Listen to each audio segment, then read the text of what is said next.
On a night that was supposed to celebrate love and trust, everything fell apart in a single shocking moment. The truth about betrayal surfaced in front of everyone, leaving one woman humiliated, heartbroken, and completely alone. But what seemed like the end of her story was only the beginning of something far more powerful. While those who betrayed her believed they had won, she quietly began reclaiming her strength, preparing for a comeback that would reveal every hidden lie. This story reminds us of a powerful lesson. Sometimes the strongest people are the ones who choose silence, patience, and dignity when the world expects them to break. If you enjoyed this story, please support the channel with one like and one share so we can continue creating more powerful and inspiring stories for you. Thanks for watching. In a sterile hospital corridor, filled with the sharp scent of disinfectant and the faint metallic smell of blood, the divorce was finalized. Behind a set of swinging doors, Marilyn Lynn Parker was in a coma. Her body was held together with stitches from an emergency surgery that had just saved the lives of her 3 tiny, premature infants. All around her, medical machines beeped and whirred, their red lights flashing like warnings. In the quiet of her room, a nurse was saying a quiet prayer for her. Just outside her room, Grant Holloway straightened the jacket of his expensive suit. He accepted the pen from his lawyer and signed the papers with a firm, steady hand. Only 10 minutes before, Lynn had nearly lost her life on the operating table. Grant never once asked about the condition of his newborn children. He showed no interest in whether his wife would ever open her eyes again. He had only a single question for his attorney. How quickly can we make this official? The lawyer's answer was exactly what Grant wanted. Simple, immediate, and final. He appreciated efficiency. A doctor then appeared looking completely worn out. Your wife is in a very serious state, she explained. She will need... Grant cut her off before she could finish. I am no longer her husband, he said coolly, closing the file. You should inform her family. The doctor replied, as far as we know, she has no family. Grant barely hesitated before giving a small nod, as if this information made things even simpler. He turned his back and walked away. The sound of his expensive leather shoes echoed down the hall, past walls decorated with pictures of happy parents and their healthy babies. He left behind 3 fragile infants in plastic boxes, each one struggling for every breath. When Lynn finally awoke the next day, she would discover she was not only divorced, but also without health insurance and with no legal rights to her own children. Meanwhile, Grant took the elevator down to the parking garage. His black Mercedes was already there, the engine humming. He glanced at his phone, which glowed with a new message from a woman named Belle Knox. The text asked, "Is it finished?" He replied with a single word, "Yes." As his car merged into the busy Manhattan streets, a smile crept across Grant's face. Everything had gone perfectly. He had avoided a complicated fight for custody and was free from a sick wife who would have only been a burden. In just 6 weeks, his company was scheduled for a crucial round of funding. His investors valued a strong leader, not a man burdened by personal problems. They would see him as someone who could make tough, decisive choices. Far away, back in the intensive care unit, a kind nurse guided Lynn's hand, which was shaking, to the side of an incubator. Her babies were alive, but their hold on life was weak. Lynn's mouth formed silent words, an apology to her children for a betrayal she could not yet comprehend. But there was something that nobody in that hospital understood. Not the medical staff, not the legal team, and certainly not Grant. The instant his pen touched that paper, he set off a sequence of events that would destroy his entire world. The very woman he had just cast aside would prove to be the biggest miscalculation he had ever made. Marilyn Lynn Parker slowly returned to consciousness, hearing an unfamiliar beeping sound. She felt an emptiness inside her, a deep sense that something vital was missing. Her mouth felt like cotton, and a dull ache pounded in her skull. For a confusing second, she had no idea where she was, or why her legs felt so heavy and useless. Then the memory of the surgery and the pain came flooding back. When she tried to push herself up, a searing pain shot through her stomach, and she cried out. A nurse rushed over, placing a calming hand on her shoulder. "Take it easy," the nurse said in a gentle voice. "You have gone through quite an ordeal." Lynn managed to whisper, "My children." Her voice was hoarse and scratchy from the tube that had been in her throat. "Where are my children?" The nurse paused for just a moment, but it was long enough to make Lynn's heart race. "They are in the neonatal intensive care unit," she finally said. "They are alive and they are fighters. They are very tiny, but their condition is stable." A wave of relief washed over Lynn, so powerful it almost made the room spin. Tears of gratitude streamed down her temples and dampened the pillowcase. "Can I please see them?" This time, the nurse could not meet her eyes. "First, there are a few matters we must discuss." Just then, a man Lynn did not recognize walked in. He was carrying a digital tablet, not a bouquet of flowers. His identification badge showed he was not a doctor or a nurse. "Mrs. Parker," he began, before quickly correcting himself with no hint of sympathy. "I mean Miss Parker." That single word, "miss," hit her with more force than the physical pain of her surgery. "There has been a change in your official status," the man continued in a monotone voice.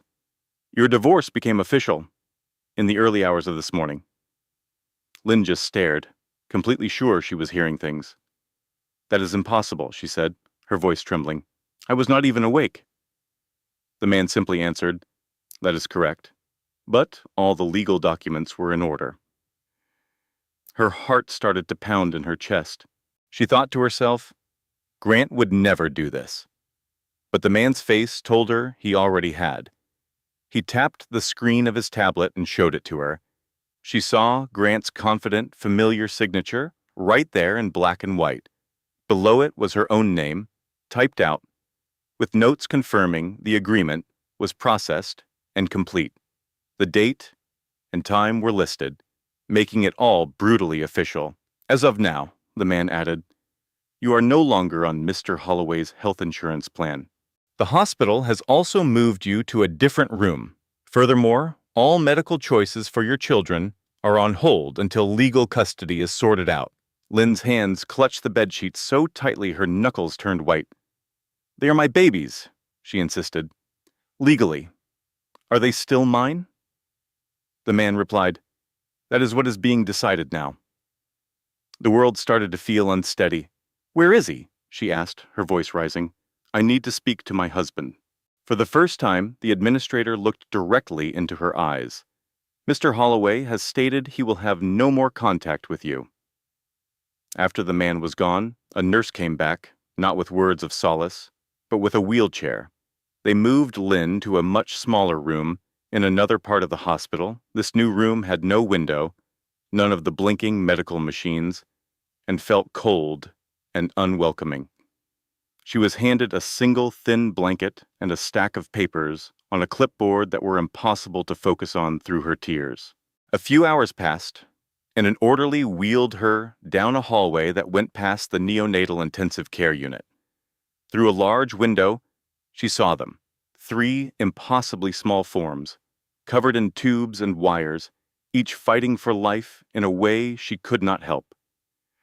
She lifted a weak hand toward the glass, but the wheelchair continued on. In that moment, Lynn grasped the devastating reality of her situation. Grant hadn't just left her, he had tried to make her disappear. Later that night, as she lay by herself, holding the plastic patient bracelet that Grant had already settled the bill for, she heard a gentle tap on her door. It was a sound that would alter the course of her entire life. In his penthouse apartment on Park Avenue, Grant Holloway faced a full-length mirror. He carefully adjusted the cuffs on his expensive, tailor-made shirt, while bright sunlight streamed in through massive windows. The entire city of Manhattan spread out beneath him, looking orderly and under his command. It was precisely the kind of world he had built for himself. Everything in his life was quiet, managed, and spotless, according to his design. His cell phone vibrated on the cool marble countertop. A notification reminded him of a breakfast meeting with investors at 9 o'clock in the morning. He drank some black coffee as he scanned his messages from the night before.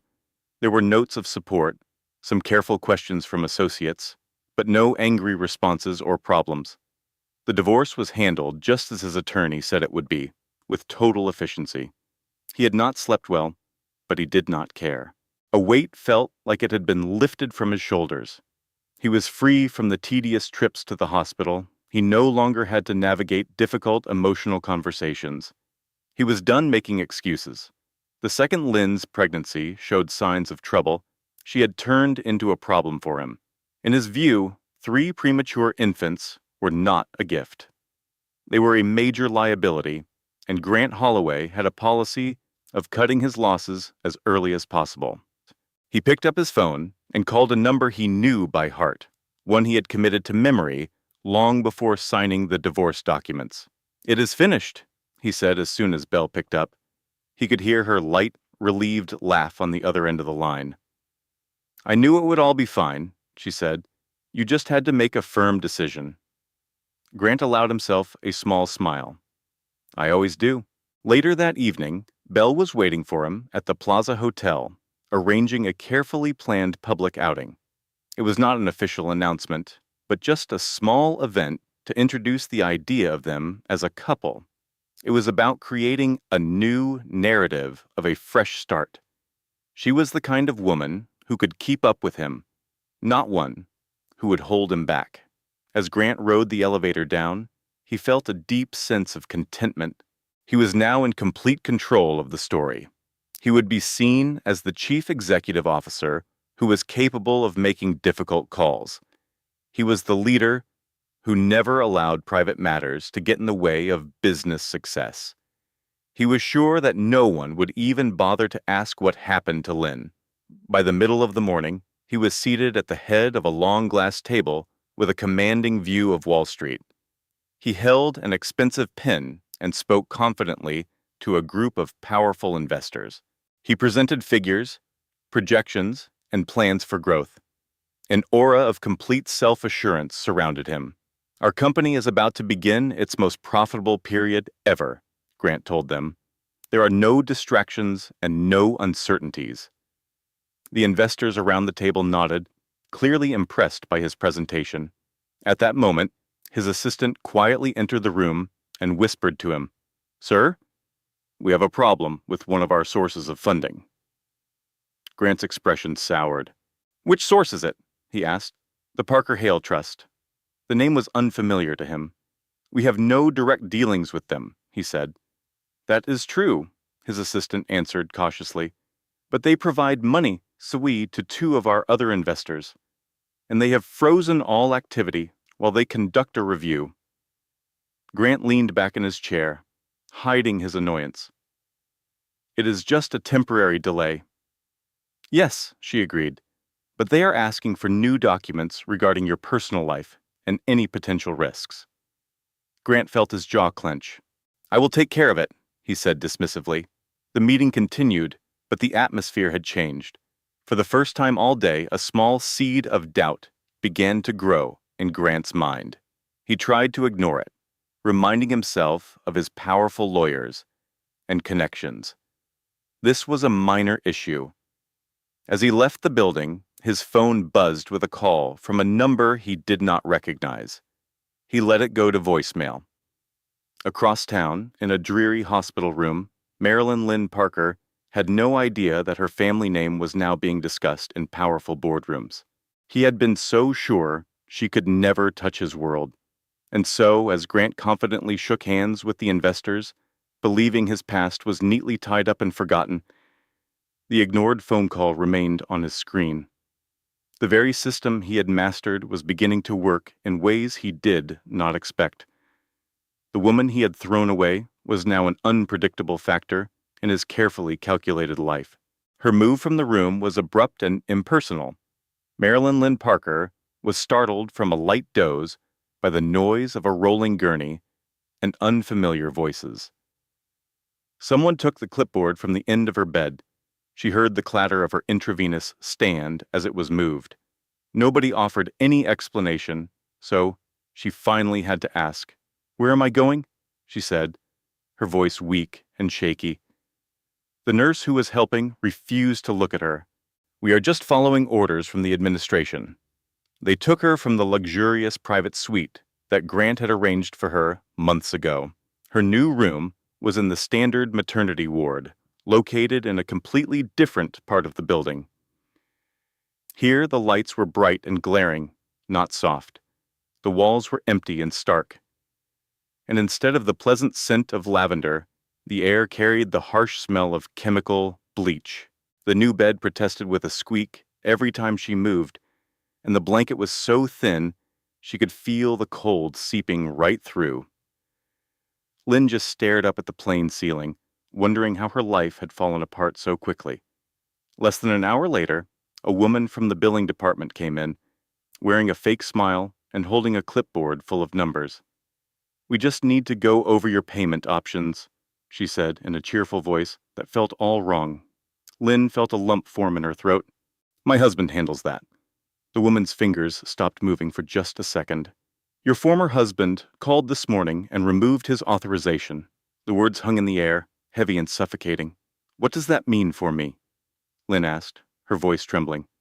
The coordinator leaned in and lowered her voice, saying, "It means we need to find another way to pay for your children's extended stay in the neonatal unit." Lynn's heart hammered against her chest. "But they were born too early. They need the machines to live." "Yes," the woman said, with rehearsed sympathy, "and that is why we have to confirm who will be responsible for the cost." Responsible for the cost? The word sounded disgusting when talking about 3 tiny babies fighting for every breath. That afternoon, they wheeled Lynn past the intensive care nursery again, and this time it felt deliberate. She pleaded with the orderly to pause for just a second. He looked hesitant, but finally slowed the wheelchair down. She placed her hand flat against the cool glass.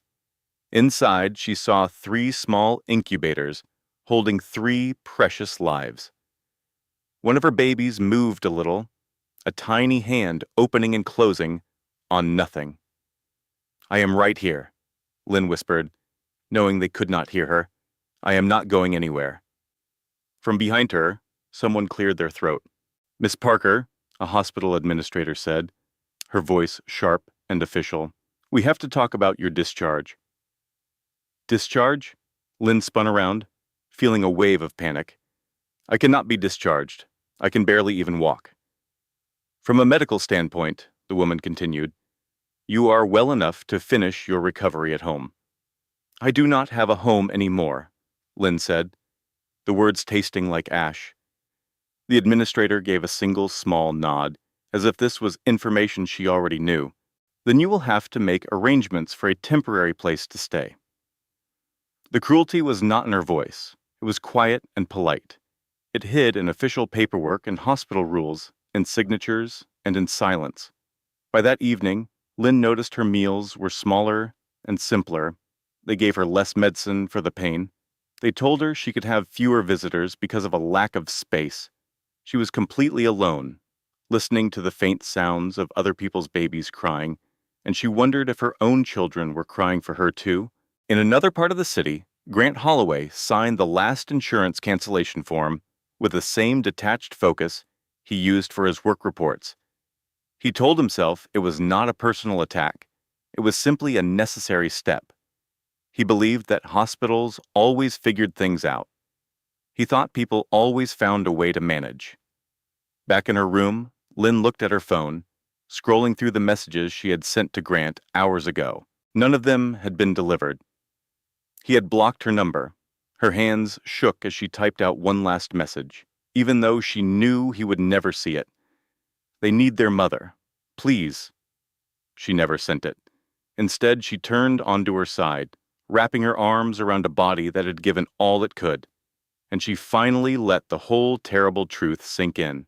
Grant had not just abandoned her, He was actively trying to make it impossible for her to survive without him. As the hospital lights were dimmed for the night, Lynn closed her eyes. She had no idea that someone else was watching this whole situation unfold. In another part of the hospital, a single quiet decision was being made. A decision that would completely ruin Grant's cruel and careful plan. That decision was made in a small office at the very end of the intensive care hallway, far away from the administrators with their clipboards and rules. Dr. Naomi Reed stood with her arms crossed, looking at a patient's chart on her computer screen. It showed 3 patient identification numbers for 3 premature babies, all of them needing special machines to help them breathe, and all of them suddenly marked for a financial review. She had seen this happen before. It was not common, but she knew the signs. It was when power and money interfered with what was supposed to be about compassion. Naomi took off her glasses and pinched the top of her nose. She had been a doctor for newborn babies for more than 20 years. She had seen infants beat incredible odds, and she had seen others pass away because an executive decided they cost too much to save. The hospital never used the word cruelty. They called it policy. A young nurse knocked softly on the open door. "Dr. Reed, the administration needs you to confirm something on the Parker triplets." Naomi looked up. "Confirm what, exactly?" "That we are ready to reduce their care if the insurance issue is not solved," the nurse said, her voice quiet and full of shame. Naomi's jaw grew tight with anger. "Under no circumstances." She stood up and walked quickly towards the neonatal unit, the sound of her heels echoing down the hall. The room was dimly lit, filled with the soft, steady beeping of machines that were breathing for lungs too small to do it on their own. She paused at the first incubator, watching the baby's tiny chest rise and fall with the machine's help. "They are stable," Naomi said quietly, mostly to herself. "They are very fragile, but they are stable." She then opened the mother's medical file on her tablet. Marilyn Parker, age 31, had an emergency delivery. She had lost a lot of blood. There was no family member listed as a contact. The file noted she was divorced just hours after the surgery. Naomi's eyes narrowed. She went back to her office and unlocked a secure folder on her computer that she had not opened in years. Inside were old reports, signed statements, and legal advice she had collected after a very similar case almost ruined a young mother's life 10 years ago. She picked up her office phone and dialed a number she knew by heart. A man named Ethan Cole answered on the second ring. "This is Naomi Reed," she said. "I need some legal advice. It is not for the hospital. It is for one of my patients." There was a short silence on the other end. "That is not a call I get every day," Ethan finally said. "Tell me what is going on." Naomi explained the entire situation. She told him about the sudden divorce, the canceled insurance, and the pressure from the hospital to make medical choices based on money. When she was done, the line was quiet for a few seconds. "Do you have any idea who Marilyn Parker is?" Ethan asked. "No," Naomi answered honestly. "I only know that she is being treated unfairly." Ethan took a slow breath. "Then you need to listen to me very carefully. Do not let that hospital move those babies anywhere. Write down everything, every conversation, every request they make, and every piece of paper they want you to sign." Naomi's heart began to beat faster. "Why? What is going on?" "Because," he said, his voice now very serious, "this is much bigger than a simple divorce. That woman's name is tied to a family trust that has been hidden for over a decade." Naomi closed her eyes for a moment. She had followed her gut feeling, and it had led her to the right place. She went back to the neonatal unit and spoke to her medical team with a calm and confident voice. "There will be no changes to any treatment plans unless I approve them myself. If anyone from administration tries to pressure you, you tell them to come and see me directly." Later that evening, Naomi went to visit Lynn's room herself. Lynn looked so small and fragile in the big hospital bed, her eyes dark with fear and exhaustion. "I am Dr. Reed," Naomi said in a gentle voice. I am in charge of the neonatal unit. Lynn tried to push herself up. Are my babies okay? They are alive, Naomi said with strength in her voice, and we are going to make sure they stay that way. Tears of relief started to roll down Lynn's face. They are trying to kick me out. Naomi gently took her hand. Not if I have anything to say about it. After leaving Lynn's room, Naomi sent one last email. She marked it as confidential and attached all the notes she had taken about the unusual situation. In another part of the city, a long-forgotten legal process was slowly starting to move again, and for the first time since Grant Holloway signed those papers, the power was beginning to shift. A knock on the door came just after midnight. It was a soft, careful knock, not the kind a nurse would make during her rounds. Marilyn Lynn Parker woke up from a shallow, restless sleep. Every part of her body ached. For a second, she thought she might have dreamed the sound. But then the knock came again. "Come in," she whispered. The door swung open silently. A man who looked to be in his early 40s walked in. He was tall and well-dressed, with his coat folded neatly over his arm, looking like he had just come from a very important meeting. He did not look like a doctor or a nurse. He looked like a man who spent his days in offices and courtrooms. "My name is Ethan Cole," he said softly. "Dr. Naomi Reed sent me." Lynn tried to sit up, a fresh wave of fear washing over her. "Is something wrong with my babies?" "No, not at all," Ethan said right away. "They're doing fine. This visit is not about their health. It is about your name." She looked confused. "You already know my name is Lynn Parker." "I do," he said as he pulled a chair closer to her bed. "But I have a feeling you do not know what that name truly means." Lynn gave a short, bitter laugh. "It means I married the wrong man?" Ethan's face remained serious. "It means you are a Parker." The name just hung there in the quiet room, sounding strange and important. "That was my mother's last name before she got married," Lynn said, trying to understand. "What does that have to do with anything?" Ethan opened his briefcase and took out a single, sealed envelope.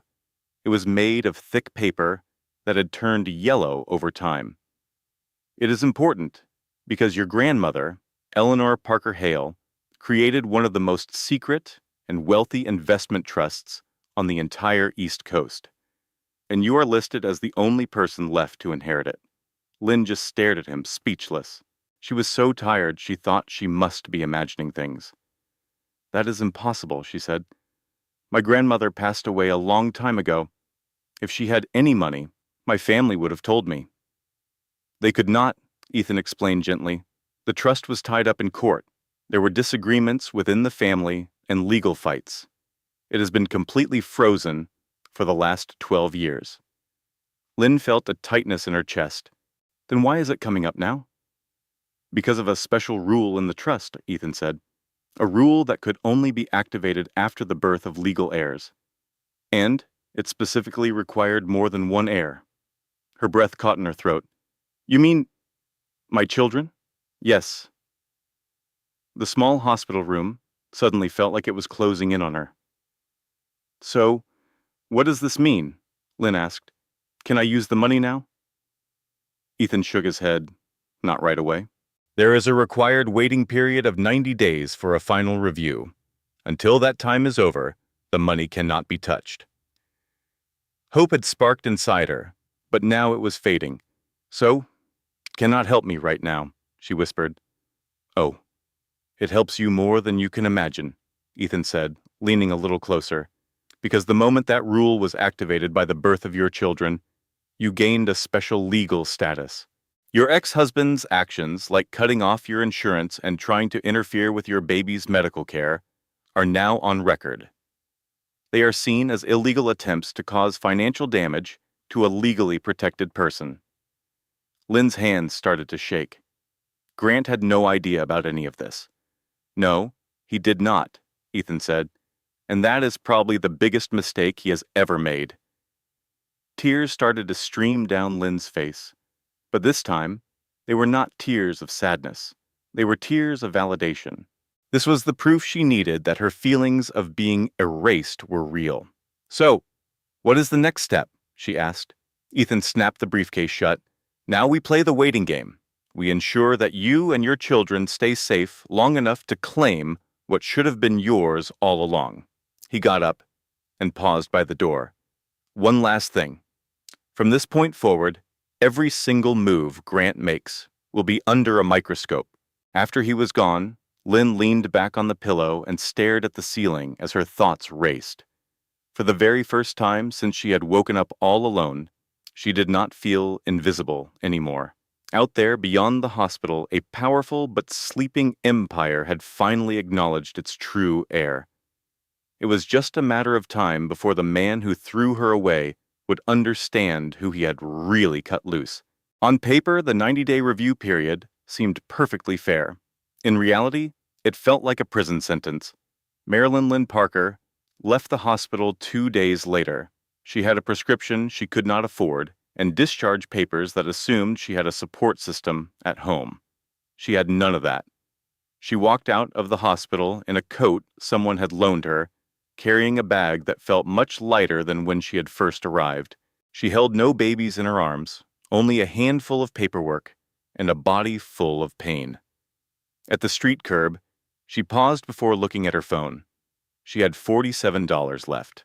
That was enough for one ride. She called an Uber because it was less expensive than a taxi, not because she had a place to go. "Where to?" the driver asked. Lynn swallowed hard.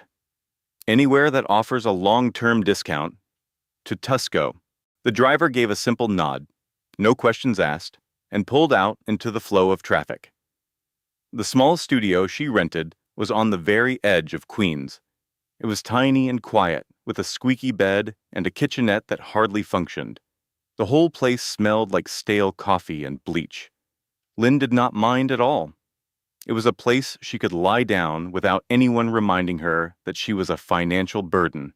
She took the subway back to the hospital every single morning, her body aching from healing muscles and stitches. She would stand for hours on the other side of the neonatal intensive care unit glass.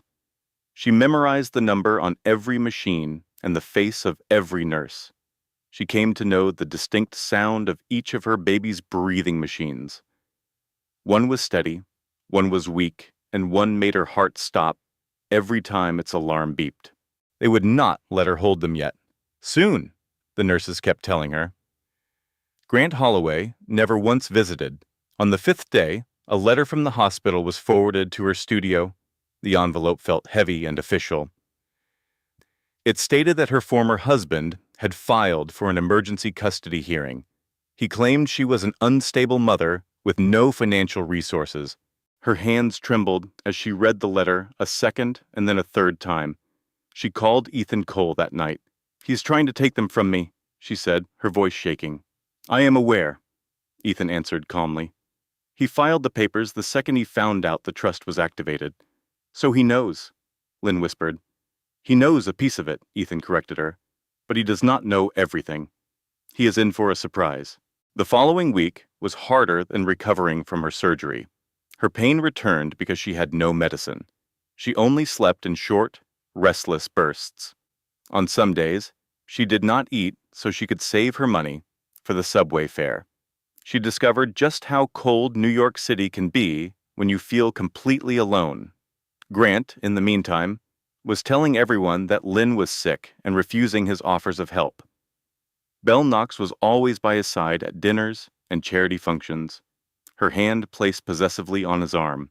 Pictures of them appeared on the internet.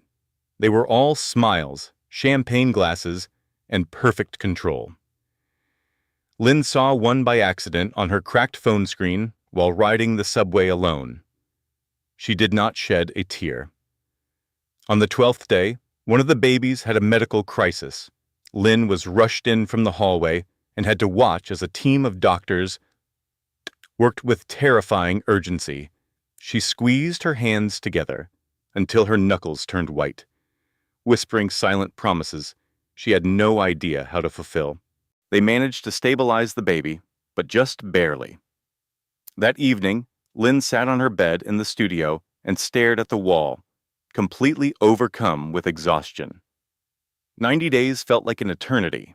Her phone vibrated. It was a text from a number she did not recognize. "Miss Parker, my name is Julian Cross. Ethan Cole gave me your number. I think I can help you, but not in the way you might be thinking." Lynn just stared at her phone, her heart starting to race. For the first time since her entire world had crumbled, someone was offering her power, not pity. Marilyn Lynn Parker did not text back immediately. She sat on the edge of that tiny bed, the phone's light glowing on her face, and read the name again, Julian Cross. The name was completely new to her, but she knew Ethan Cole would not recommend someone for no reason. Ethan did not do favors, and he did not make introductions without a purpose. She typed a one-word reply. "How?" The answer came back in an instant. "Meet me tomorrow in Midtown. I will text you the address. He is hiding the Tantu." The next day, Lynn found herself standing outside a plain office building squeezed between two giant glass skyscrapers near Bryant Park. There was no fancy sign, just clean architecture and a simple security desk inside. She pulled the borrowed coat tighter around her shoulders and went in, her heart beating faster with each step. A man named Julian Cross stood up as she walked into the conference room. He looked to be in his mid-40s, with a calm presence. He wore a simple dark suit that was not meant to show off. His eyes were watchful but not prying, as if he already knew her entire story and was just filling in the details. "Miss Parker," he said, holding out his hand, "I appreciate you coming." Lynn shook his hand and then sat down, clasping her own hands tightly on her lap. "You mentioned you could help me." "I can," Julian said, "but first there is something you need to understand. I am not here to come and save you." She gave a slow nod. "Good. I do not need to be saved." A hint of respect showed on his face. "I know. What I am offering is support, time, and privacy." He pushed a folder toward her across the table. It was filled with neat and orderly documents. There was a lease for temporary housing close to the hospital and a modest payment described as a consulting fee. There was no mention of charity or pity. "This will keep you stable during the custody review," Julian explained. "It has nothing to do with the trust. It will not raise any flags for your ex-husband, and it will not hurt your legal case." Lynn looked down at the documents. "Why are you doing this?" Julian leaned back in his chair. "Because I have been interested in the Parker Hale Company for a long time, and I do not like bullies who think being patient is a sign of weakness." She swallowed hard. "Grant has no idea who you are." "He does not need to," Julian said. "At least, not for now." Lynn paused for a moment, then asked the question that had been bothering her since she left the hospital. "What if I lose the custody review?" Julian's expression did not change. "You will not. But even if you did, Grant would still end up losing." That got her full attention. "How?" she asked. "Because," Julian said calmly, "he has already shown his true colors. The custody threats, the financial games, the public lies. Judges notice that kind of behavior, especially when it is all well documented." Lynn let out a long breath, feeling a knot in her chest finally come undone. "So, what is it that you want from me?" "Nothing," Julian answered. "Except for one thing. I want you to do nothing. Let him believe you are worn out. Let him think you have no way out." She managed a small, weary smile. "But I am worn out." "Yes," Julian said softly, "but you are no longer trapped." Lynn's life began to change quietly over the next 2 weeks. She moved into a small, furnished apartment just 10 minutes away from the hospital. She started eating proper meals again, and finally, she was allowed to hold her babies, feeling their skin against hers and whispering promises into their fragile warmth.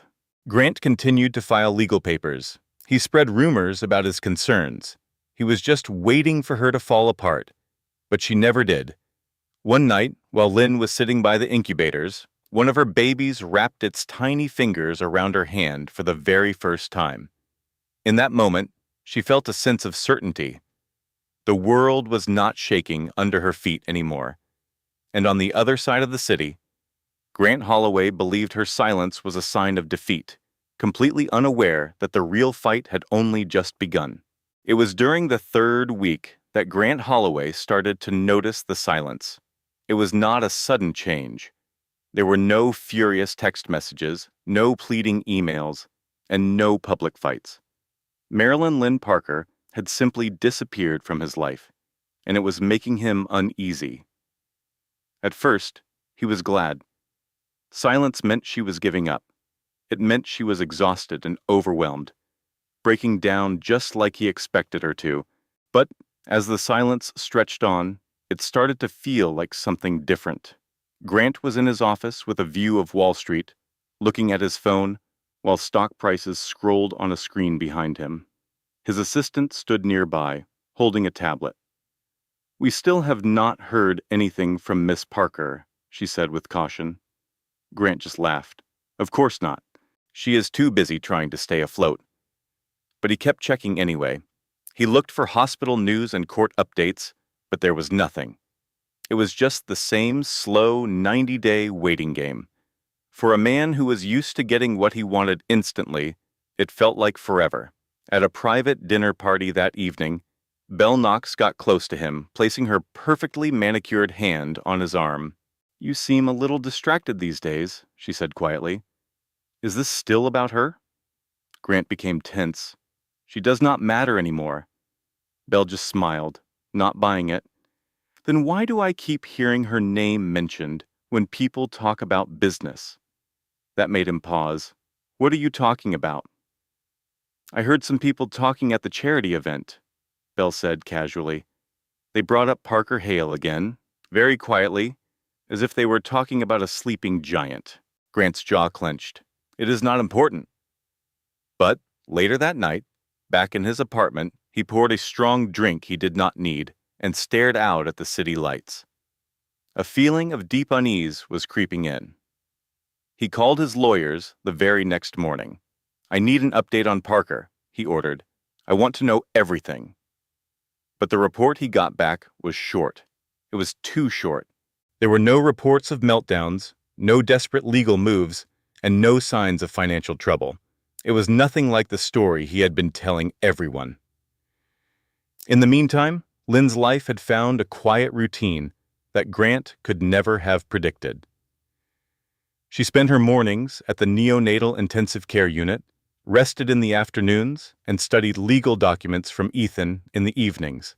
She did not react. She did not complain. She was simply learning. Julian Cross only made contact when it was absolutely necessary. The calls were short, and the updates were precise. He had given her one simple instruction: let him talk. Every single word Grant says, without a response from you, becomes a piece of evidence against him. And Grant certainly did talk. He filed a new motion for custody. This one was much more aggressive, claiming Lynn was emotionally unavailable and had an unstable home life. He even leaked his supposed concerns to a journalist he knew, but he was careful not to mention Lynn by name. He was trying to create pressure. He wanted a reaction. But what he received was complete silence. There was no denial, no interview, and no emotional breakdown. By the end of the fourth week, one of his smaller investors postponed a meeting. Then a second one did the same. A third investor asked for more information about his exposure to personal lawsuits. Grant lost his temper with his assistant, blaming bad timing and a difficult market. But late one night, as he sat alone in his office, he found a private memo he was not supposed to have seen yet. It mentioned a major shift in capital that was connected to the activation of a legacy trust. His fingers hovered, frozen, over the keyboard. The name on the document was Parker Hale. At that same moment across the city, Lynn was holding her tiniest baby to her chest. She could feel the delicate rhythm of a life that she had almost lost. For the very first time, Lynn no longer felt scared of the waiting game, because she now knew something that Grant did not. Her silence was not a sign of weakness. Her silence was a form of control. And just as Grant Holloway started to feel the world crumbling around him, he made a terrible mistake. He pushed even harder, not understanding that every move he made was just pulling the trap tighter around his own future. Grant Holloway figured it was time to make a public appearance. The silence had gone on for too long, and in Grant's universe, being seen was the same as being powerful. If his investors were getting nervous and rumors were starting to fly, the answer was easy. He needed to look completely untroubled. He needed to look like a winner. He had to control the story before the story controlled him. The charity gala, held at the Plaza Hotel, was the perfect stage. It was a world of crystal chandeliers and black tie attire. The most powerful people in Manhattan's financial world stood under ceilings trimmed with gold, drinking champagne and trying not to stare at each other. Grant made his entrance at exactly the right time. Belle was on his arm, her hand placed on him in a way that showed ownership as the cameras flashed. Belle was wearing a form-fitting ivory dress that was both expensive and carefully chosen. Grant wore his confidence like it was a custom-made suit. Belle whispered to him, "Smile. Everyone is watching." So, Grant smiled. He shook people's hands, he laughed without effort, and he talked about growth and new ideas. He talked about stability, about being focused, and about a future free from any distractions. When someone asked about his personal life, he gave a well-practiced response. "Sometimes," he said with a casual air, "you have to make tough choices to protect the things you are building." The comment had exactly the effect he wanted. People nodded with understanding and approval. Across the grand ballroom, investors were whispering. They were not talking about Lynn, but about Grant's calm demeanor, his strength, and his ability to make decisions. The man seemed invincible. Grant felt a surge of victory settle deep in his bones. This was his world. This was the place where he always won. As they stood for a moment near a balcony that looked out over Fifth Avenue, Belle leaned in close. "You see," she whispered in his ear, "they all believe in you." Grant gave a slight nod as he looked around the room, but then his eyes caught on something he did not expect to see. Ethan Cole was standing by the bar. Grant's body tensed for a second before he quickly smoothed over his expression. Ethan was not the kind of person you could simply ignore, but he was also not someone you would ever challenge in public. The man did not work for any particular company. He worked for results. Their eyes met for a brief moment. Ethan gave a simple, polite nod and nothing else. Grant let out a slow breath, trying to convince himself it was meaningless. He was in the middle of a conversation with a partner from a hedge fund when his phone buzzed in his pocket. He decided to ignore it, but then it buzzed again, and a third time. Feeling annoyed, Grant excused himself and walked into a more quiet hallway to look at his phone. There was a message from his chief financial officer. It said, "We have a problem." Grant frowned and typed a quick reply. "Be specific. Thank you for tuning in." The next message came more slowly this time. "One of our main investors has put a hold on everything." They mentioned concerns about being exposed to risk connected to a review of a legacy trust. A knot formed in Grant's stomach. Which trust? 3 dots appeared on the screen, then vanished. Then the answer came. Parker Hale. The hallway suddenly felt incredibly hot. Grant began typing furiously. "That is not finalized. It is inactive." "That is what we thought," his chief financial officer replied. "But someone has enough power to make people very nervous. And please." Grant put the phone away and forced himself to stand up straight. He walked back into the ballroom, wearing his practiced smile, and he even managed to laugh as if nothing at all was wrong. But the music seemed louder now. The room felt like it was closing in. Across the city, Marilyn Lynn Parker was sitting next to 3 small bassinets in the neonatal intensive care unit, with her fingers gently touching the glass. She had no idea there was a gala. She did not need to know, because while Grant Holloway was so busy showing the world how strong he was, the very ground beneath his perfect image had started to crack. And this time, no amount of confidence was going to be able to hold it all together. The negative headlines never appeared, and that, more than anything else, was what made Grant Holloway feel so uneasy. In the days after the gala, his name was still mentioned in the business sections of the news, connected to phrases like resilient leadership and strong public confidence. But something quiet had changed just below the surface. The number of invitations he received started to decrease. His phone calls were returned much later than they used to be. Meetings that had once been scheduled weeks in advance were now suddenly being reviewed.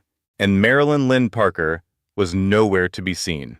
Grant was sitting in his office early one morning, tapping his fingers on his glass desk, while his assistant stood motionless in front of him. "I'm unable to get any update on her location," she said in a careful tone. "There are no new hospital records. There are no new legal motions. She has not replied to anything." Grant's jaw tightened. He said, "She is hiding." Or, the assistant said, with a bit of hesitation, "maybe she does not have to reply." Grant gave her a very sharp look. She quickly looked down at the floor. All across Manhattan, quiet rumors began to spread. These were not in the gossip magazines, but in corporate boardrooms, during private conversations between the people who understood how real power worked. The Parker Hale Trust was being talked about again, not in a loud way, but just often enough for people to notice. Who was in charge of it? Why was it happening now? Why her? The name Ethan Cole started showing up on a few important calendars. Julian Cross canceled 2 of his speaking events without giving a reason. A senior partner at a private equity firm quietly sold his small share in a company connected to Grant's expansion project. None of these things were a disaster on their own, yet Grant tried to take back control in the only way he knew how, by increasing the pressure. His legal team submitted a request for Lynn to have a formal psychiatric evaluation, pointing to postpartum trauma and emotional withdrawal as the reasons. The wording was professional, strategic, and cruel because of how calm it sounded. He was expecting a strong reaction. He received only silence. The court simply confirmed they had received the request, and that was all.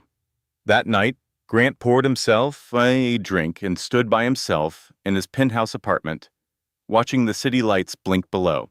Belle was late coming home again. He did not care. His mind was focused on only one thing. She should be breaking down by now. At the same time, Lynn's days were passing in a quiet and orderly way. The babies were gaining weight slowly, but it was enough to make the nurses smile with cautious optimism. She was learning how to hold them without being afraid, how to understand the sounds of their breathing, and how to sit peacefully for hours surrounded by the beeping of machines.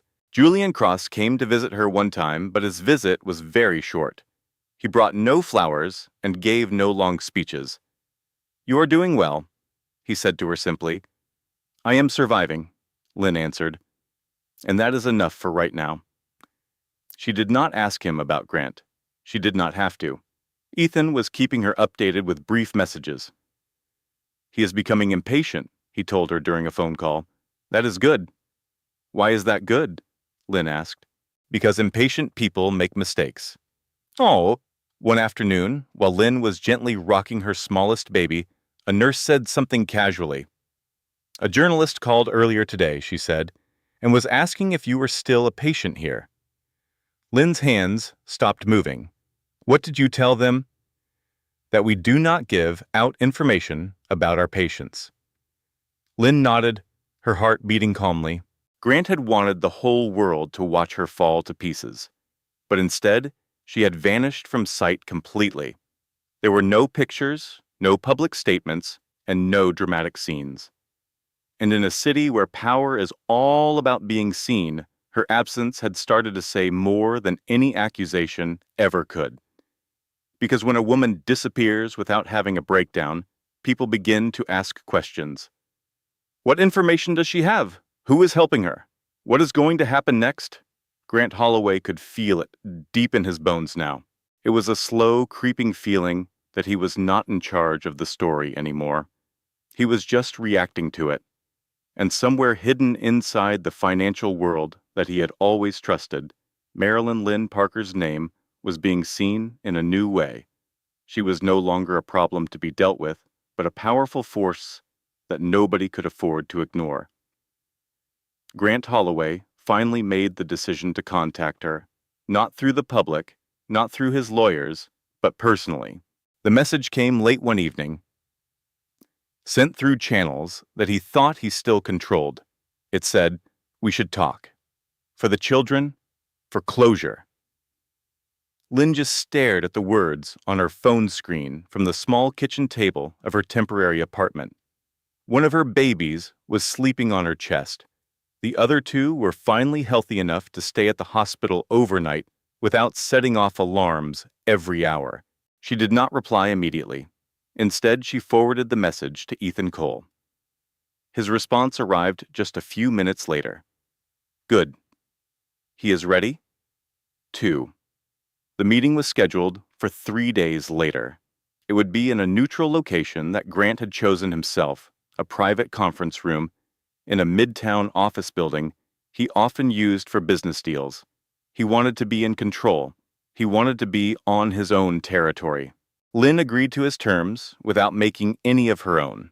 When she got there, Grant was already in the room, standing by the window with his phone in his hand. He turned around as she came in, his expression carefully arranged to show concern, regret, and authority. His face was softened, just enough to make him seem human. "Lynn," he said in a quiet voice, "you look tired. I am stirred." She did not reply to his comment.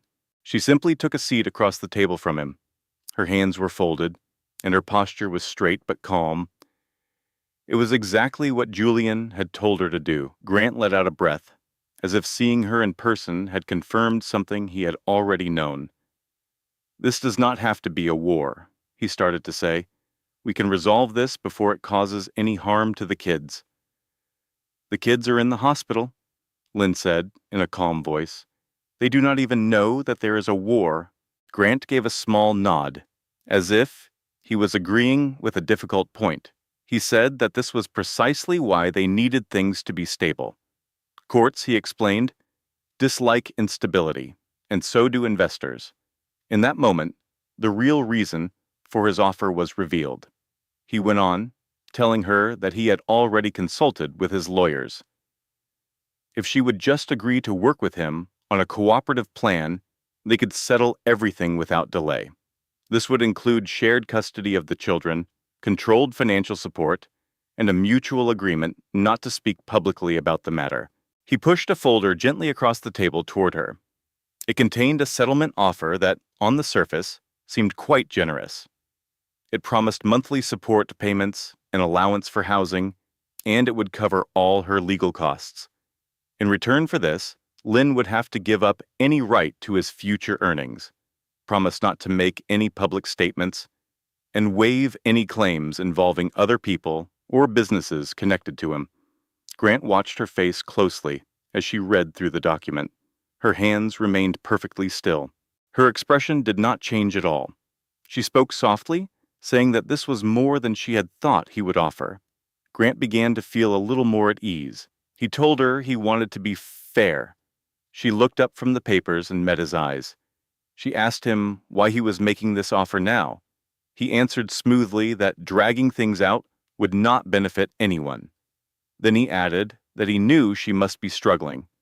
It was a clean, well-practiced lie. Lynn looked down again. She said that she did not want to have a fight, that she was just so tired. Grant reached his hand across the table, placing it near hers but not quite touching her. He told her that if she felt that way, she should sign the papers. He promised to take care of everything else. A long moment of silence passed between them. Then Lynn slowly nodded. She said she would sign. Grant tried to hide his feeling of relief, but a flicker of it showed on his face. He pushed an expensive, heavy Mont Blanc pen toward her. What Grant failed to see was a second document tucked neatly beneath the main settlement papers. It looked almost exactly the same and was quietly added to the pile. This paper was a legally binding addendum. It would only be activated by a review from a protected trust. Her lawyer, Ethan Cole, had written it himself. Lynn signed her name where Grant showed her, once, then a second time, and put her initials in the margins. Grant was the last to sign, and he barely looked at the pages. In his mind, he had already won. After it was all done, he stood up and offered her his hand. He told her this was the best possible result. Lynn shook his hand and said thank you. As she walked out of the room, Grant allowed himself a small smile. He was sure that he had finally put this difficult chapter of his life behind him. He had no idea that by signing that agreement, he had just admitted to knowing about the very trust he was trying to avoid. He had given up the one thing that was keeping his business safe. The paper he had just signed was not an offer of peace. It was his consent to a perfectly laid trap, and that trap was now set. The first phone call came at 6:42 in the morning. Grant Holloway was in the middle of his morning exercise. The Manhattan skyline was still a pale gray when his phone buzzed on the marble counter. He saw the name of his chief financial officer on the screen and frowned. A call before the stock market opened was almost never good news. "What is it?" Grant asked, his voice already filled with annoyance. The CFO's voice was tense when he replied that they had a problem. He explained that 3 of their partners had frozen all capital movement overnight. Grant picked up a towel. He asked if it was just a temporary freeze. The CFO replied that it was not, it was indefinite. They were citing issues with clause alignment. Grant's jaw tightened. He demanded to know which clauses they were talking about. There was a long pause on the other end of the line. It was too long. The CFO spoke very carefully, saying it was the clauses connected to the amended agreement Grant had signed last week. He specified that it was the one that mentioned protected beneficiary exposure. Grant felt a wave of irritation. He said that was just standard legal language. The CFO replied that was what they had all thought, but their legal team now had a different opinion. Grant hung up the phone without saying another word. By 9 o'clock, his email inbox was overflowing. There were requests for clarification and postponed meetings. His calendar, once filled with solid appointments, was now a sea of yellow alerts and tentative new schedules. Grant sat at his large desk, spinning his expensive pens between his fingers, trying to force himself to remain calm. He had signed his name on hundreds of documents over his career. He did not make these kinds of mistakes. His assistant knocked once and then walked into the office without waiting for an answer. She told him the legal department wanted to see him immediately. In the conference room, 2 lawyers were sitting with their tablets open. They both had grim looks on their faces. A third screen on the wall showed a highlighted paragraph from the agreement Grant had signed with Lynn. One of the lawyers started to speak. He explained that this addendum activated certain disclosure requirements under laws related to trust exposure. Grant leaned forward and asked what trust they were talking about. The entire room fell silent. The lawyer then said it was the Parker Hale Trust. He added that Grant's signature proved he was aware of its activation. Grant let out a short, sharp laugh of disbelief. He said that trust did not even exist anymore. The lawyer replied that it did, and it was now active. Grant's stomach felt like it dropped. He asked when it had become active. The answer hit him like a punch he did not see coming. The lawyer said it had been active since the birth of the triplets. Grant spoke slowly, trying to understand. He asked if they were saying that by signing that agreement, he had confirmed he knew about a trust he did not even know was active. The lawyer said yes, and that it meant any of his actions, before or after signing, could now be seen as financial coercion. Grant stood up suddenly, saying this was all insane. He argued that she did not have access to any money yet. The second lawyer spoke up, saying that access was not the issue, protection was. By the middle of the day, the news began to spread like ripples in a pond. A private equity firm asked for revised financial disclosures. Another requested an internal audit of his company. The funding round Grant had been planning was quietly relabeled as being under reassessment. Grant locked himself in his office. He braced his hands on his desk and tried to breathe. He kept replaying the meeting with Lynn over and over in his head. He remembered her tired voice, the way she looked down, and how easily she had agreed to sign. He had completely underestimated her. In another part of the city, Lynn was sitting in a small meeting room with Ethan Cole and Julian Cross. There was no celebration. No one was smiling. Ethan looked at his tablet and said things were moving much faster than they had expected.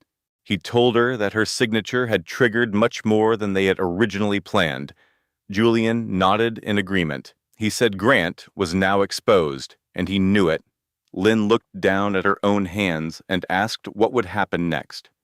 Julian looked at her directly and said that now Grant would start to panic. As if on cue, Lynn's phone began to buzz. Grant's name appeared on the screen. She did not answer the call. Back in his office, Grant stared at his phone, at the unanswered call. Anger was boiling inside him, mixed with a growing sense of fear. For the very first time since he had signed those divorce papers, he finally understood the truth. Marilyn Lynn Parker had not been waiting for him to show her mercy. She had been waiting for him to sign his own confession. And as the market began to quietly turn away from Grant Holloway, the empire he had built on a foundation of control began to crack, piece by piece, signature by signature. The boardroom was on the 42nd floor and looked out over Wall Street like a throne made of glass. Grant Holloway had sat at the head of that table many times, always in the center, always the one in control. But today he was standing by the window instead. His hands were clasped behind his back as he watched the traffic crawl far below. It felt as if the entire city had slowed down just to mock him. The emergency meeting had been demanded by his own board of directors.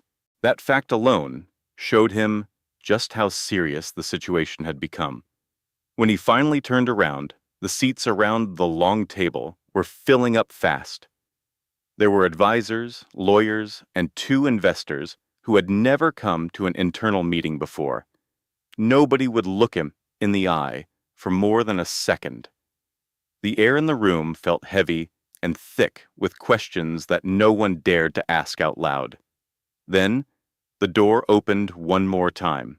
Grant was expecting to see another lawyer, but instead, Marilyn Lynn Parker walked into the room. Everyone stopped talking at once. She was not wearing a powerful business suit or anything dramatic. She simply wore a tailored navy dress that was simple and elegant. Her hair was pulled back in a neat style. Her posture was perfectly straight, and she seemed calm and unhurried. She did not look like a fragile victim. She did not look defeated. She looked completely prepared. Grant felt his breath catch in his throat before he could stop it. "What is she doing here?" he demanded. Julian Cross stepped into the room behind her and closed the door. He answered in an even voice that she was there, at his invitation, and with the full consent of the board. A wave of murmurs went around the table. Lynn finally met Grant's gaze for the first time in weeks. Her expression showed no anger, and there was no hint of victory. There was only a calm clarity. That look unsettled him more than any amount of rage could have. She chose a seat near the end of the table and folded her hands, just as she had done in their last meeting. It was a familiar and disarming gesture. The chairman of the board spoke carefully, saying it was time to begin. He addressed Grant, stating that they had been informed of new developments regarding his personal legal issues and how they might affect the company's value. Grant opened his mouth to give a response, but Lynn spoke before he could. Her voice was steady and carried easily across the quiet room. She said she would not take up much of their time. She explained that she was not there to talk about their marriage, but to clarify the risks involved. Several people at the table turned their heads to look at her. Lynn continued, stating that the Parker Hale Trust had finished its initial activation review. She explained that while the assets were still restricted, the protections for the beneficiaries were now fully in effect. This meant any company that was financially involved in actions considered to be coercive or retaliatory would be subject to a secondary review. Grant felt the color drain from his face. He started to say that was not possible. Julian interrupted him. He stated that it was possible, and that all the necessary documents had already been submitted. A large screen at the end of the room lit up. It showed a list of dates, legal filings, and correspondence. Grant recognized his own signatures on his own legal motions, but now they were presented in a way he had never imagined. Lynn spoke calmly, saying this did not have to mean a total collapse. It just meant there would be accountability. The board chairman cleared his throat and asked Miss Parker if she was planning to sue for damages. Lynn simply shook her head. "No," she said. Grant stared at her, confused. She continued, "I am seeking distance. Distance between my children and a pattern of behavior that values image more than life." A deep silence fell over the room. The board members looked at one another. Decisions were being made without a single word being spoken. Grant's voice was barely a whisper when he said that she had planned all of this. Lynn looked at him one last time. "No, Grant," she said. "I survived it." She stood up and gave a polite nod to the board members. "That is all." As she walked out of the room, Julian followed her. The door closed softly behind them. Grant was left standing alone at the head of the table, surrounded by people who were no longer looking to him for answers. In one quiet appearance, Marilyn Lynn Parker had done something he never thought was possible. She had not begged for help. She had not made any accusations. She had simply stepped back into his world and shown everyone the truth. The consequences did not come with police sirens or splashy newspaper headlines. They arrived quietly, the way that real shifts in power always do. By noon, Grant Holloway's calendar was completely empty. Meetings that had been marked as confirmed were now grayed out. 2 calls from his investors went straight to their voicemail. They were not just unanswered, they were being deliberately ignored. As Grant walked down the glass-walled corridor just outside his office, all conversations would suddenly stop. The very same people who used to laugh loudly at his jokes now made a point to avoid his gaze. At 1:17 in the afternoon, the chairman of the board asked to see him once more. This time, Grant did not stand and look out of the window. He sat in his chair, his fingers woven together tightly on the table. His jaw clenched to create a familiar look of being in control. The same men sat across from him, but the way they held themselves was different. They were now leaning back in their chairs, looking at him as if they were judging him from a distance. The chairman began, "We have reviewed the risk assessment," he continued, "and the pressure from outside the company." Grant gave a single nod. "This is just temporary turbulence." One of the investors cleared his throat and said, "It is more than just turbulence. 3 funds have officially pulled their investment." Grant's head shot up. The investor explained, "They have withdrawn, not sold their shares." He paused for a moment. "They are waiting to see what happens." A cold feeling began to grow in Grant's stomach. "The outcome of what?" Another man's voice answered, and the words hit Grant hard. "Your leadership." The lawyer slid a document across the table. "Your actions were not illegal, but they have made the company vulnerable to its reputation and to regulators, especially with the recent information about the trust. Grant shoved the paper back across the table. I am this company. The chairman looked at him with a steady gaze. That was once considered a good thing. A heavy and obvious silence descended upon the room. We are using the contingency clause, the chairman went on. Starting right now, the board will name an interim chief executive officer while we review our leadership structure. Grant let out a short, bitter laugh. You are pushing me aside over a personal issue. The chairman answered, We are protecting the company. From instability, another added, and the irony of his words was stinging. In another part of town, Marilyn Lynn Parker was standing in the neonatal intensive care unit. She held one baby close to her chest, while the other two were sleeping quietly in their beds. Dr. Reed gave her a gentle smile as she checked a monitor. They are making amazing progress, she told her. Lynn simply nodded as tears clouded her vision. But these were not tears of fear. They were tears of relief. Her phone vibrated. It was an unknown number. She chose not to answer it.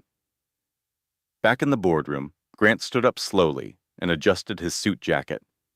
You are all making a big mistake, he said in a low voice. Julian Cross's words, spoken through the board's lawyer, seemed to hang in the air. She cannot even get to the trust money yet. The lawyer replied, Getting to the money is not the issue. Her influence is. Thank you for watching. Grant's mouth fell open, but then he shut it. For the very first time in his life, he had no more arguments to make. By that evening, a carefully written memo was sent to all employees. It announced a temporary change in leadership. It mentioned a new strategic direction for the company. The stock market did not panic, but it did react with caution. The stock price went down slightly. Financial analysts were hesitant to make predictions. Confidence in the company was weakening. Grant went back to his empty penthouse. All of Belle's belongings were gone. There was only a single note left on the counter that said, I need some space. It is not important. He just stared out at the city lights with a glass of whiskey in his hand that he never drank. He was only now understanding that everything he had built was based on what people believed, and he was learning that belief is a very fragile thing. As Grant Holloway finally started to feel the true weight of his actions, he still did not grasp the most terrible truth. This was not the end of his consequences. It was just the very beginning. Belle Knox knew something had changed when she stopped receiving invitations. At first, she tried to convince herself that it was just a quiet week. Life in Manhattan had its ups and downs. The big charity events came and went in seasons. But after her third text message went unanswered and her second lunch date was canceled, she could no longer pretend. Her schedule, which had once been filled with rooftop parties, exclusive previews, and private dinners, was now completely clear. She found herself sitting by herself at a small table in a cafe near Soho. She scrolled through her phone, looking at pictures posted by women she used to be friends with. They were in the same fancy rooms, under the same crystal chandeliers, with the same smiles, but she was not with them. Her social standing had dropped, and in her circle, that was a very bad sign. Just 2 weeks ago, being Grant Holloway's girlfriend meant that any door would open for her. Now, those same doors were hesitant to let her in. She could hear the whispers that followed her into the few rooms she was still invited into. They were not loud enough for her to respond to, but they were sharp enough to hurt her feelings. She chose the losing side. She got too confident. She thought her position was secure. Belle tightened her jaw, determined not to show how much it bothered her. She still had Grant, did she not? She decided to go to his penthouse that evening, without calling him first. She used the key he had once placed in her hand, which had felt like a promise at the time. The apartment was dark and silent, much too silent. Grant was standing near the window with his jacket off and his tie loosened. He was looking out at the city as if it had let him down personally. "You should have warned me," Belle said, her voice breaking the quiet. Grant did not even turn around. "Warned you about what?" "That your entire world was crumbling," she replied sharply. "I am being shut out by everyone." Grant finally turned to face her, his eyes looking sharp but exhausted. "This has nothing to do with you. It started to be about me as soon as your problems affected my reputation," she argued. He let out a quiet, cold laugh. "Your reputation?" Belle's face turned red with anger. "I supported you." "No," Grant said without any warmth. "You stood next to a powerful man, and now you are finding out that the power was never yours." His words cut her more deeply than she had anticipated. The very next morning, Belle's agency asked her to come in for a meeting. The meeting was over in 12 minutes. They mentioned the risk of a conflict of interest and the instability of her public image. They did not fire her, but they did not extend her contract either. It was their polite way of getting rid of her. Later that afternoon, her phone rang once more. It was another client who wanted to end their business relationship. It was another chance that was now gone. At the same time, Marilyn Lynn Parker's name started to appear in conversations that Belle was not invited to. People did not talk about her as a piece of gossip, but with a sense of seriousness. They spoke her name with care and respect, as if they were trying to fix a mistake they had made. Belle made one final attempt to save herself. She contacted a reporter she was friendly with, offering to give him information about Grant's divorce. It was a quiet attempt to shift the blame onto someone else, but the story was never published. Instead, she received a subtle warning from a person they both knew. Nobody is willing to write about that, not about her, and not at this time. That night, Belle gathered her belongings from Grant's penthouse. There was no argument, and there were no tears, just quiet and efficient packing. She placed the key on the counter, right next to the glass of whiskey that Grant had been staring at for several days. On the other side of the city, Lynn was sitting in a softly lit apartment that Julian had provided for her. She was gently rocking one of her babies to sleep, while the others were resting in their beds. She did not even think about Belle's name anymore. She did not have to. The woman who thought she was taking the place of a wife had just learned a hard lesson. You do not come out ahead by aligning with a man who destroys his relationships. You simply go down with him. And as Belle Knox slowly vanished from the social circles she had once longed to be a part of, the fallout from Grant Holloway's decisions kept spreading. It reached everyone who had confused being near power with being safe from it. Grant Holloway stood on the sidewalk outside the hospital for almost 10 minutes before he finally went inside. The building was exactly the same, but for him, everything had changed. The automatic revolving doors did not feel like an entrance he owned anymore. They now felt like a boundary he had no right to cross. He smoothed down his coat out of habit, not out of pride, and walked in. The woman at the front desk looked up and asked, "How can I help you?" "I'm here to visit Marilyn Parker," Grant said, speaking in a softer voice. "That's a science," if that would make the name easier to say. The woman looked at her computer screen. "We do not have anyone registered with that last name." Grant had to swallow hard. "What about Lynn?" She paused for another moment. "Room 612. Visiting hours will be over in 20 minutes. He nodded his head and walked away before she could notice the brief look of relief on his face. The hallway was silent, almost too silent. The sound of his own footsteps seemed to echo much louder than they should have. Grant paused just outside the door, with his hand raised, suddenly not knowing what he was going to say. He had never been good at apologizing. He had also never been good at admitting he was wrong. But he knew this was not a business deal. He finally understood that. When he lightly knocked, a calm voice from inside said, "You can come in." Lynn was sitting in a chair by the window, holding one sleeping baby in her arms The other two were in their bassinets nearby. The soft light from the city fell on her.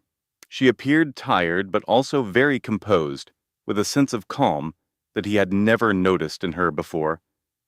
Grant shut the door quietly behind him. "You are looking well." She did not reply to his comment. "What are you doing here?" Her direct question took him by surprise. "I had to come and see you," he said. "I wanted to talk." Lynn gently repositioned the baby in her arms before she looked him in the eyes. "You had plenty of opportunities to talk." He let out a long breath. "I did not realize what was happening back then." "No," she answered in a steady voice. "You did realize. You just did not think it mattered." Grant felt a sting from her words. "That is not fair." She tilted her head, just a little. "Is it not?"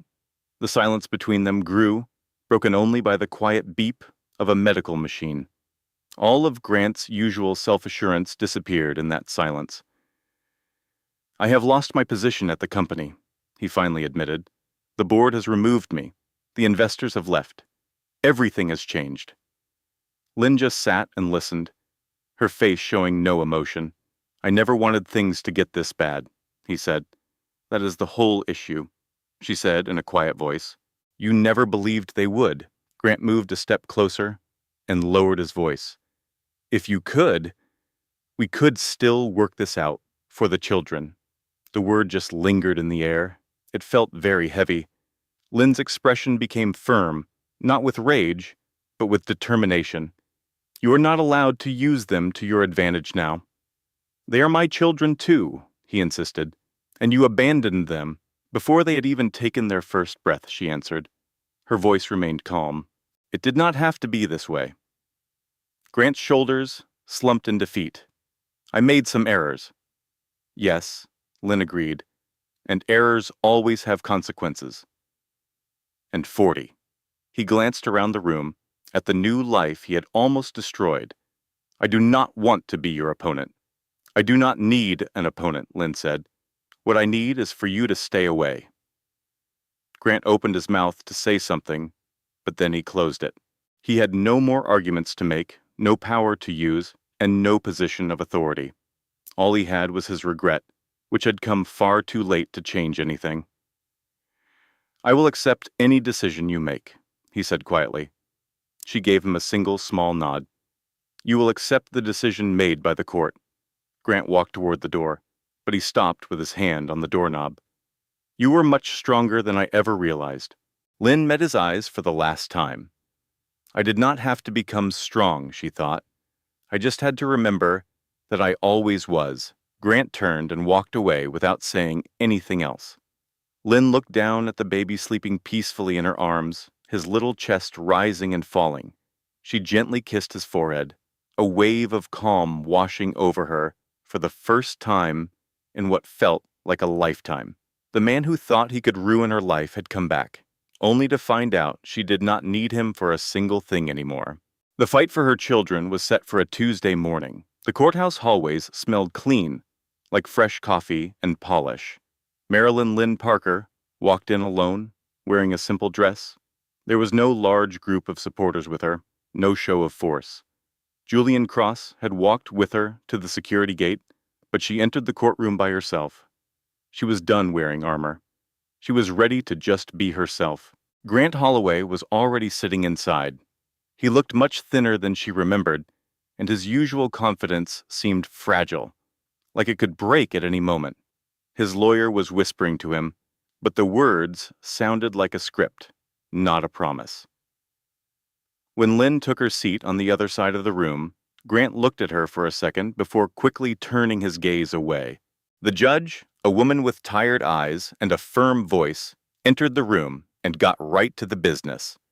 She announced they were there to decide who would have the custody of the Parker Holloway children. She then told Grant's attorney to begin.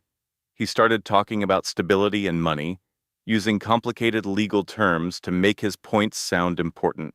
He brought up Lynn's recent medical problems, mentioned she was in temporary housing, and pointed out that she had no job. He tried to make it sound like he was concerned, but it was just a strategy, When it was Lynn's turn, she stood up straight and tall. "I am not here to talk about who has more money," she said clearly. "I am here to talk about who was there when it mattered." Her lawyer then presented hospital records, visitor logs, and official statements from nurses and doctors. Next, Dr. Naomi Reed gave her testimony. Her words were calm, professional, and completely crushing for Grant's case. "These babies are alive because their mother was there for them," Dr. Reed stated. "She was always there. When the health insurance was cut off, when all support was gone, she never once left their side." Grant's lawyer tried to object, but the judge quickly shut him down. Then, the financial papers were shown. It was not about how much money Grant had, but about what he did with it. The evidence showed insurance policies being canceled and legal motions being filed at very specific times. Grant began to fidget in his chair. The judge leaned forward. "Mr. Holloway," she asked, "is it true that you canceled your wife's medical insurance only hours after her surgery?" Grant paused. "I was just following my lawyer's advice," he mumbled. "And is it also true," the judge pressed on, "that this happened while you were in the middle of a major business deal?" The room was completely silent. The judge made her decision very quickly. "The mother will have full legal and physical custody of the children," she announced. "The father will only be allowed to see them under supervision after he completes a parenting class." Grant's shoulders dropped in defeat. Lynn showed no emotion. She just let out a long, quiet breath. As she was leaving the courthouse, Grant stopped her. "This is not fair," he said in a low voice. Lynn turned to face him, her eyes calm and clear. "It is what is appropriate," she replied. "You are trying to cut me out of their lives," he accused. "No," she corrected him. "You are the one who walked away. I simply closed the door behind you."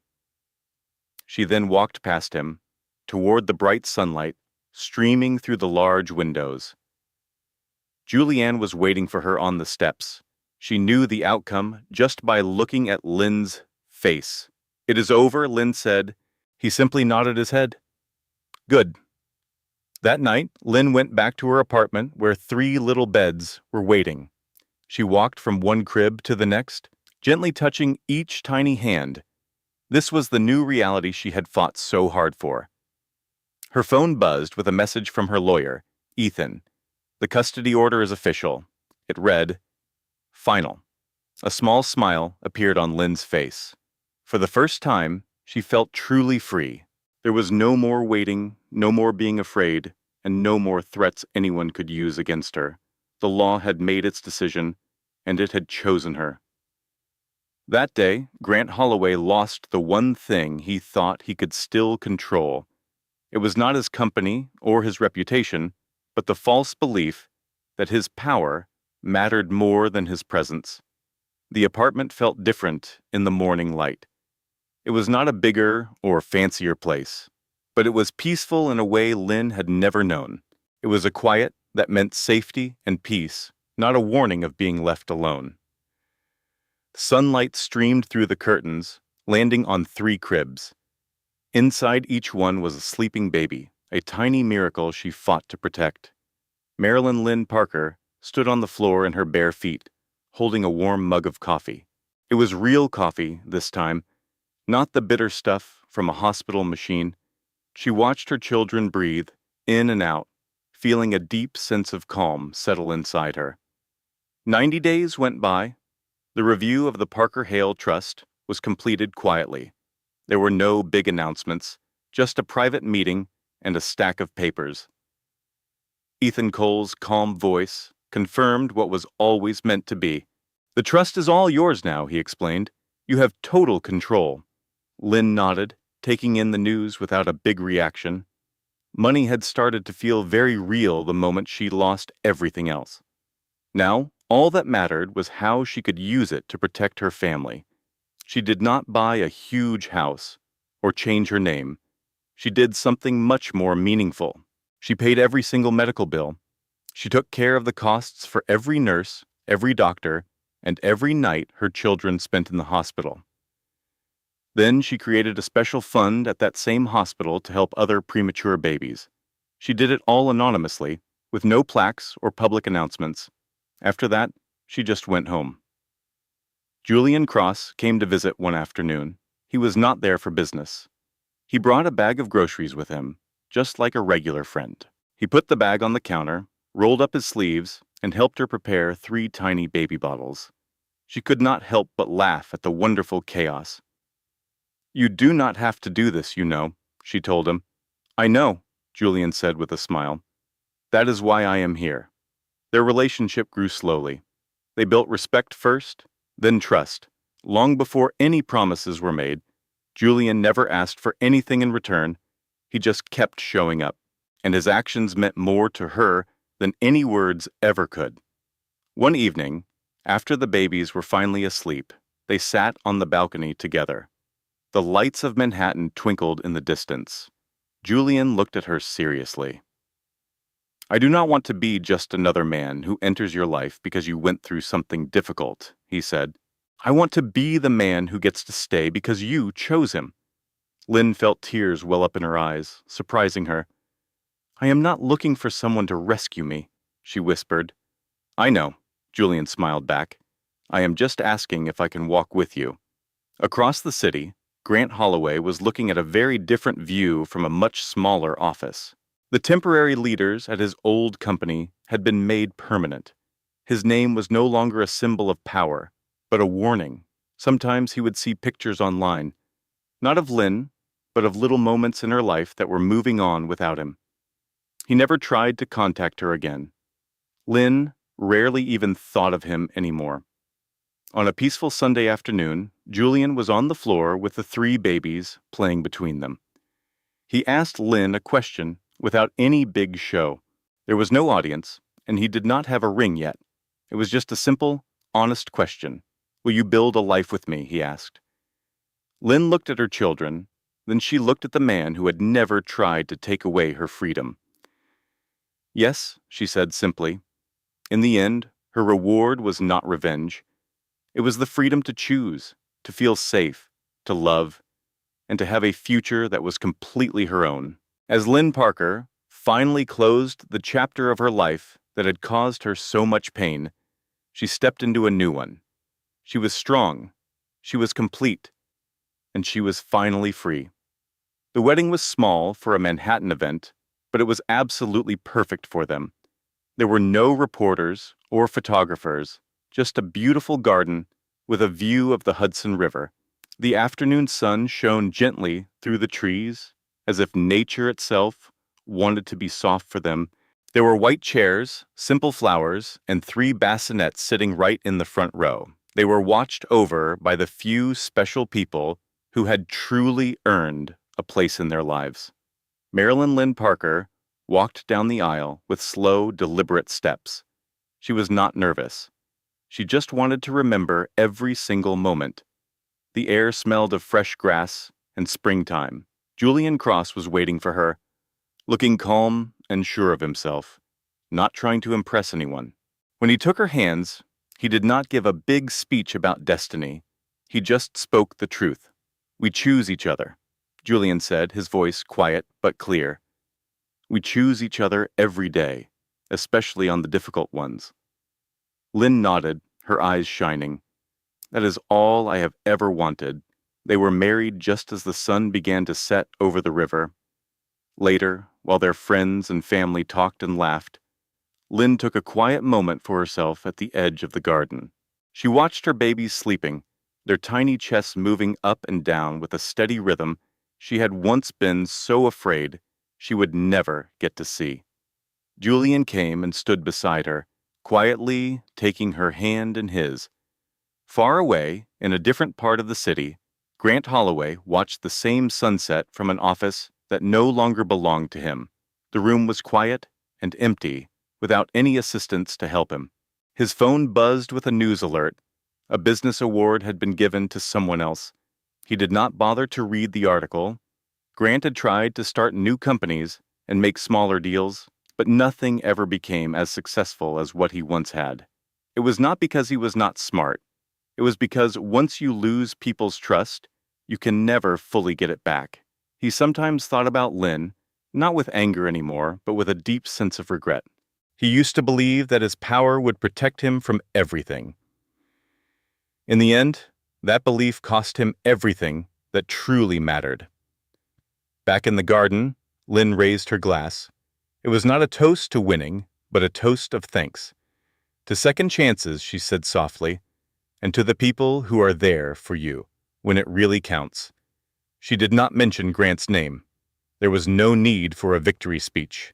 Time, the law, and his own awful choices had already taken care of him. As the evening sky grew dark, Lynn held one of the babies close. Julian picked up the second, and a dear friend carefully cradled the third. Their new family, perfectly imperfect, walked forward into the life that was waiting for them. Later that night, the garden was quiet, and the city lights twinkled far away. Lynn stood at the window of her new house, feeling the warmth of her wedding ring. She remembered that hospital hallway, the place where so much had been stolen from her, and she smiled, not because she had won a battle, but because she had survived. She had rebuilt her world and found joy her own way. Grant Holloway would have to explain his actions for the rest of his days. But Lynn Parker would spend her life living, and that made all the difference. In the end, true justice was not about watching the man who betrayed her fall from grace. It was about the beautiful, quiet life she built in his absence. A life filled with love, respect, and all the things he told her she would never have. And so our story comes to a close. If you are still listening, really listening, it must mean this journey spoke to you in some small but important way.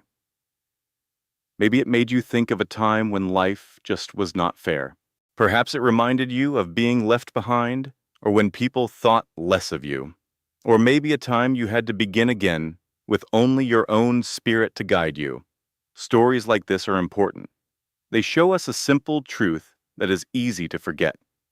We cannot control everything that happens to us, but we can always control our own response. The ancient philosopher Epictetus said it best. It's not what happens to you, but how you react to it that matters. Lynn did not win by destroying someone else. She won by choosing dignity when she could have chosen bitterness. She chose peace over chaos, and simply being present over having power. Healing starts the moment we accept what is real without anger, and choose to act with goodness. If this story felt meaningful to you, please let it be a gentle reminder. Your worth is not defined by the people who walked away, the ones who caused you pain, or those who ever doubted you. Your worth is defined by the way you pick yourself up quietly and consistently, time after time. And if this story helped you feel seen or gave you a little strength, please like this video, share it with a person who might need to hear it tonight, and subscribe to our channel. Your being here with us means more than you can imagine.